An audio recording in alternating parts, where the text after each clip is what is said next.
السلام علیکم، welcome to my YouTube channel Urdu Kahani time. مزید ویڈیوز کے لیے میرا چینل سبسکرائب کر لیں اور بیل نوٹیفیکیشن کو آن کر لیں۔ ہماری آج کی کہانی ہے عشق خانہ خراب۔ سنتے آئے ہیں کہ جب بھی کوئی نیک انسان اس دنیا سے رخصت ہو جاتا ہے تو بارش برستی ہے۔ نہ جانے کتنی سچائی ہے اس کہاوت میں۔ روح تو رخصت ہوئی آج کسی کی، اور بارش بھی برس رہی تھی۔ برس کہاں رہی تھی، ڈرا رہی تھی، اتنی تیز کہ لگ رہا تھا طوفان آنے والا ہے، بلکہ آ چکا ہے۔ گہرا اندھیرا ہر طرف چھایا ہوا تھا۔ لوگ سر شام سے ہی اپنے گھروں میں بند ہو چکے تھے۔ سڑکیں بالکل سنسان پڑی تھی۔ بار بار گرجتی چمکتی بجلی سے اندھیرا چند لمحوں کو دور ہوتا تو رستہ صاف نظر آنے لگتا تھا۔ بادل بری طرح گرج رہے تھے، جیسے سخت غصے میں ہوں۔ نہ جانے کتنی دیر سے ڈرائیو کرتے فرحاد نے آخری گاڑی قبرستان کے آگے روک دی۔ حالانکہ رستہ اتنا لمبا تو نہیں تھا، مگر اس کا ذہن تو کام ہی نہیں کر رہا تھا۔ کدھر جانا ہے، کس سے ملنا ہے، اور یہ وقت اس کام کے لیے بھلا کوئی مناسب تھا؟ اتنی رات کے اس طوفانی برسات میں نہ تو کوئی آدمی نظر آ رہا تھا، نہ آدمزاد، مگر وہ اور کیا کرتا، اور اب وہ کیا کرے گا؟ تھک کر اس نے سر اسٹیئرنگ کے اوپر رکھ دیا۔ 3 مہینوں سے جس گھڑی کے تصور سے اس کا دل لرز رہا تھا، وہ آ گئی تھی اور آ کر گزر گئی تھی۔ اس پر قیامت گزر گئی تھی اور وہ زندہ تھا، مگر لیکن اتنی بھیانک تعبیر بھی تو نہیں ہوتی نہ کسی کے خوابوں کی۔ وہ چلی گئی تھی، مر گئی تھی۔ کیا کیا نہیں سوچا تھا ان دونوں نے، کیسے کیسے خواب دیکھے تھے، کہاں گھومنے جائیں گے، نہ گھر کیسے سیٹ کریں گے۔ سارے خواب کب پورے ہوتے ہیں؟ شادی کا جوڑا، کمرے کا فرنیچر، ہنی مون کا ٹکٹ، سب کچھ ان دونوں نے مل کر پسند کرنا تھا، مگر اس کے نصیب میں تو کچھ بھی نہ تھا، بیچاری۔ اور آج وہ اکیلا نکلا تھا کچھ پسند کرنے، اس کا آخری ٹھکانہ۔ کتنی عجیب بات ہے نا، وہ اتنی دیر سے گاڑی قبرستان کے دروازے کے آگے روک کے دیوانگی میں جانے کیا سوچ رہا تھا۔ کیا کروں گا اندر جا کے، کیسے طے کیے جاتے ہیں یہ معاملات۔ قبر بہت اچھی جگہ ہو، درخت کے نیچے ہو تو بہت اچھا ہے، اور کیا کیا۔ اس کا دل پھٹنے والا ہو گیا۔ صبح سے اس کی آنکھوں سے ایک آنسو بھی نہ ٹپک سکا تھا۔ شاید صدمے نے اس کے دماغ کو معاف کر دیا تھا۔ کہتے ہیں مرنے والوں کے ساتھ مرا نہیں جاتا، مگر اگر اس کے بس میں ہوتا تو خدا کی قسم وہ خوشی خوشی کفن پہن کر اس کے ساتھ قبر میں لیٹ جاتا۔ قبرستان کا دروازہ کھلا ہوا تھا، اندر گھپ اندھیرا تھا۔ بارش دیوانہ وار برس رہی تھی۔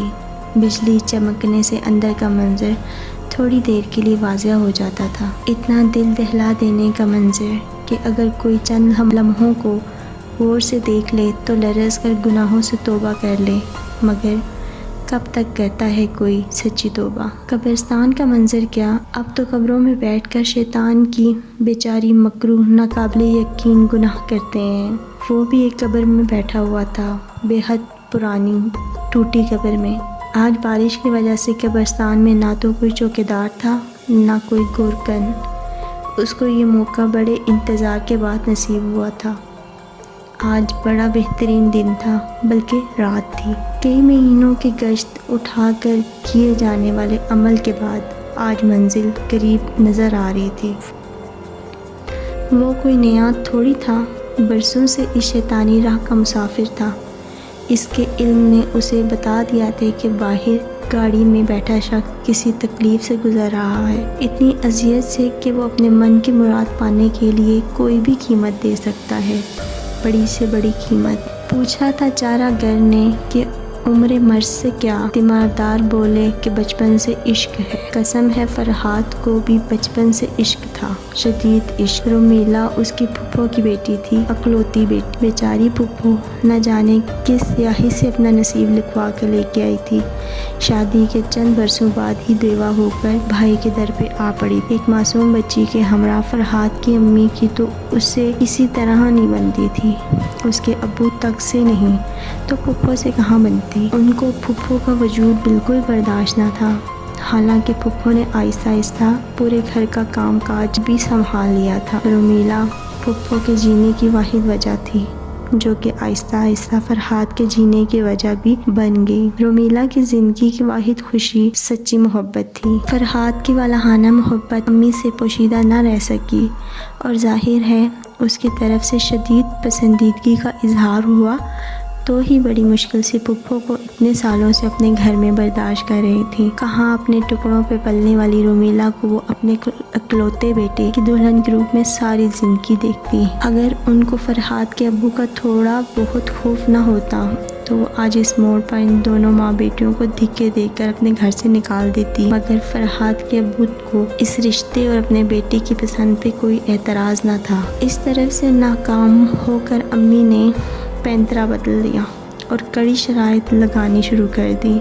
انہوں نے صاف صاف کہہ دیا کہ یہ عشق عاشقی کے معاملات انسان کو بالکل نکما کر دیتے ہیں۔ پہلے فرحاد اپنی تعلیم مکمل کر لے، یعنی اس کی خواہش کے مطابق ڈاکٹر بن کے دکھائے تو وہ رومیلا کو اپنی بہو بنا کے لے کے آئیں گی، یعنی گھر میں موجود رومیلا کو فرحاد کی دلہن بنا دیں گی۔ فرحاد پر شاید اپنے نام کا ضرورت سے زیادہ اثر تھا اور اس کو کون سی دودھ کی نہر کھودنی تھی، ایک ڈاکٹر ہی تو بننا تھا، تو دن رات محنت کر کے بن گیا۔ مگر کہانی میں کئی ٹویسٹ آتے گئے۔ پھپھو کو اچانک کینسر تشخیص ہو گیا اور وہ دیکھتے ہی دیکھتے دنیا اور اس کی تکلیفوں سے نجات پا کے چلی گئی۔ رومیلا صدمے سے بے حال تھی، مگر فرحاد کی محبت نے اسے جینے اور انتظار کرنے کا حوصلہ رکھا۔ پھپھو کی دنیا سے چلے جانے کے چند سال بعد فرحاد کے ابو بھی بہن کے پیچھے چلے گئے۔ امی کو کھل دینے کا پورا موقع مل گیا۔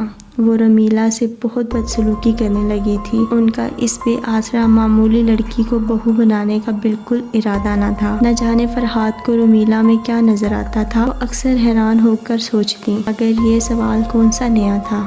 جب سے یہ دنیا بنی ہے ہزاروں مرتبہ دہرایا گیا ہے یہ سوال، مجنوں کو لیلا میں کیا نظر آیا تھا؟ بھلا کون دے سکتا ہے جواب اس کا آج تک؟ رومیلا کے نصیب میں کچھ لکھا ہو یا نہ لکھا ہو، سچی محبت ضرور لکھی تھی، بے حد سچی محبت۔ فرحاد نے MBBS کر لیا، پھر ہاؤس جاب بھی مکمل کر لی، مگر امی پھر اپنی بات سے ہٹ گئی اور پھر جا کر FRCS کرنے کی شرط لگا دی۔ مگر اب فرحاد نے ضد پکڑ لی، اس کو شادی کی اتنی جلدی ہو یا نہ ہو، مگر اب اسے امی اور نمرا باجی کا رویہ رومیلا سے دن بدن برا ہوتا ہوا نظر آ رہا تھا۔ اس کی فطرت اور تربیت میں ماں اور بہن کے ساتھ بدتمیزی کرنا یا ان کے اگینسٹ جانا بالکل نہیں۔ اس لیے وہ چاہتا تھا کہ رومیلا کو ہر تکلیف سے بچانے کا اور خوش رکھنے کا قانونی حق مل جائے، مگر وہ جو تکلیف قسمت میں لکھ دی ہو اس سے کون بچ سکتا ہے؟ رومیلا اپنی ماں کی ہم شکل تو تھی ہی، حیرت انگیز طور پر اچانک اس کو اپنی ماں والی بیماری تشخیص ہوگی، کینسر، اور وہ بھی آخری سٹیج پہ۔ فرحاد کو اپنے کانوں پر اور امی کو اپنی قسمت پہ یقین نہیں آیا۔ انہوں نے فرحاد کے سخت اور رومیلا کو بالکل نظر انداز کر دیا۔ ڈاکٹرز نے رومیلا کی زندگی کی صرف چند ماہ کی گارنٹی دے دی اور امی نے نمرا کی نند سے فرحاد کا رشتہ طے کر دیا۔ ظاہر ہے فرحاد نے سخت احتجاج کیا، مگر امی کے پاس ایک مشہور کہاوت موجود تھی کہ مرنے والوں کے ساتھ مرا نہیں جاتا۔ امی ابھی بھی ملی زندہ ہے، اگر اس کو بچانے کے لیے مجھے اپنی جان بھی دینا پڑی تو میں دے دوں گا، اور اگر خدا نہ خواستہ وہ نہ رہی تو پھر میں کبھی شادی نہیں کروں گا، کبھی نہیں۔ فرحاد کا لہجہ بالکل اٹل تھا۔ امی نے غصے بھری نظر اس عاشق صادق پہ ڈالی اور دوسرے دن احتجاجاً اپنا سامان اٹھا کر نمرا باجی کے گھر شفٹ ہو گئی۔ نمرا خود دل سے فرحاد کی شادی اپنی نند سے کروانا چاہتی تھی۔ اس کو امی کا یہ فیصلہ بہت پسند آیا، مگر قسمت کا لکھا بھی ٹل نہیں سکتا۔ ملی دنیا سے چلی گئی۔ فرحاد نہ تو اسے بچا سکا اور نہ ہی اپنی جان دے سکا۔ ہاں، اب وہ اس کو آخری گھر دینے چلا آیا تھا اس طوفانی بارش اور خوفناک رات میں۔ گاڑی کی سیٹ سے سر ٹکرائے، نہ جانے فرحاد سو گیا تھا یا تھوڑی دیر کو بے ہوش ہو گیا تھا۔ وہ تھوڑی دیر باہر کھڑا جائزہ لیتا رہا، اس کے ہونٹوں پہ پھیلی مسکراہٹ گہری ہو رہی تھی۔ وہ کسی ایسے شکاری کی طرف فرحاد کا جائزہ لے رہا تھا جس کو پکا یقین ہو کہ نشانہ خطا نہیں ہو سکتا۔ اس نے آہستہ سے شیشے پہ دستک دی۔ فرحاد چونک کا اٹھ گیا۔ کیا بات ہے؟ کون ہو تم؟